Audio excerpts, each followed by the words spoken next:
రాష్ట్రంలో జిల్లాలను మారుస్తామని జరుగుతున్న ప్రచారాన్ని మంత్రి పొంగులేటి శ్రీనివాసరెడ్డి ఖండించారు. అసెంబ్లీలో ప్రశ్నోత్తరాల సమయంలో పలువురు సభ్యులు లేవనెత్తిన ప్రశ్నలకు మంత్రి బదులిచ్చారు. ప్రస్తుతం ఉన్న జిల్లాలను మార్చే ప్రసక్తే లేదని పొంగులేటి శ్రీనివాసరెడ్డి స్పష్టం చేశారు. 33 జిల్లాలు అలాగే కొనసాగుతాయని తెలిపారు. డివిజన్లు, మండలాలు మారుస్తారని జరుగుతున్న ప్రచారంలో నిజం లేదని వెల్లడించారు. కాగా 11 కొత్త రెవెన్యూ డివిజన్ల ప్రతిపాదనలను పరిశీలిస్తున్నామని తెలిపారు. జిల్లాలు ఏవేవో మారుస్తామనో, జిల్లాలు ఏవేవో తీసేస్తున్నామనో ఏదైతే ఒక గ్లోబల్ ప్రచారం బయట జరుగుతుందో, నిన్న ఆ పెద్దల సభలో జరిగిన దాంట్లో కూడా చాలా స్పష్టంగా చెప్పాను.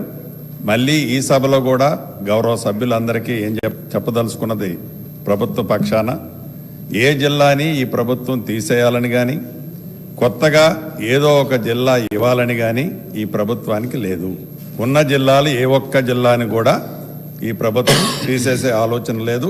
33 జిల్లాలు కానివ్వండి, 76 మండలాలు కానివ్వండి, 621 మండలాలు కానివ్వండి, 76 డివిజన్లు కానివ్వండి, రెవెన్యూ డివిజన్స్, ఆ డివిజన్స్ యాజ్ ఇట్ ఈజ్గానే కంటిన్యూ అవుతాయి.